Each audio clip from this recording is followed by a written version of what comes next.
Hey there, figured I'd make another video, this time about lockers.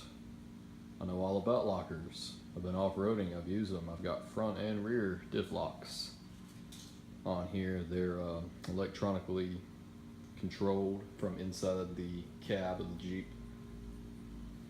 TJ Rubicons built from I think it was 03 to 06 are gonna have air actuated diff locks front and rear. So, but it's still controlled from inside on the driver,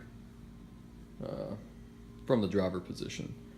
But if you don't have a Rubicon and you're looking into getting diff locks and you're wondering, should I get the front or should I get the rear? I've got an LSD in the back and, it's still new or fairly new. It doesn't need replacing because LSDs do go out eventually from being used. So you may be thinking, hey, I need the front.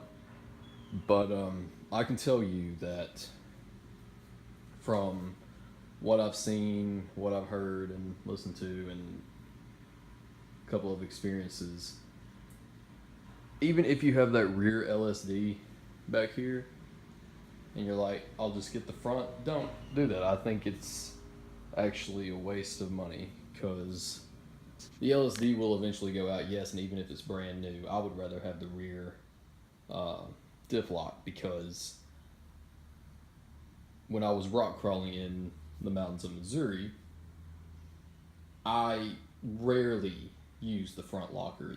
The rear locker was plenty enough to get me up and over boulders. I think I only used the front locker one time, and it was only on, I think they rate the trails 1 out of 6, and I think we were on a 5. So I would recommend simply getting the rear locker, just because it's going to be the same price whether you get front or rear in a Jeep Wrangler anyway, short wheelbase or long wheelbase unlimited, simply because they're solid beam axles. It's virtually, it's not like lifting it where the you got more components in the front versus the rear. It's virtually the same setup, especially on here where you got the Dana 44 front and rear.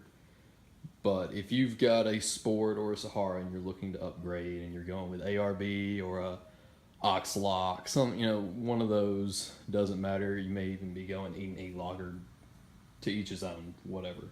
But this rear one right here is what I would go with.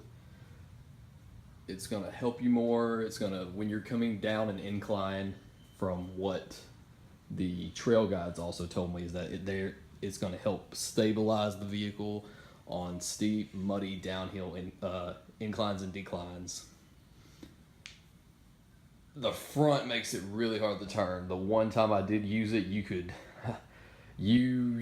not move that steering wheel. I'm not lying. It was a tough one. And if you try, you will actually probably break something under here. So just be aware of that. I guess I can just split it up into a bunch of small videos because some people may be like, I don't need that information or whatever. But yeah, if you've got even an LSD, just pony up, get the rear locker. You're going to be far more satisfied, I feel. If you look at other vehicles that came with lockers, I believe, before they were discontinued, like the Toyota FJ Cruiser or the Nissan Frontier, which is still going, Nissan Xterra, which was discontinued, I think, in last year, actually. 2015 was its final year, I think. But yeah, those came with rear electronic diff locks, not the front. So even from a manufacturer standpoint, if you really need a front locker, you're getting into some stuff. Now, it does help with maximum traction, and if you got both of them, rock on. But I would certainly prefer getting that rear one because I'm just telling you, you're not really going to use the front and you might end up breaking stuff, especially someone like me who I would say is moderately intelligent with off-roading. I'm no pro or, super guru or anything like that, but trust me, just get the rear.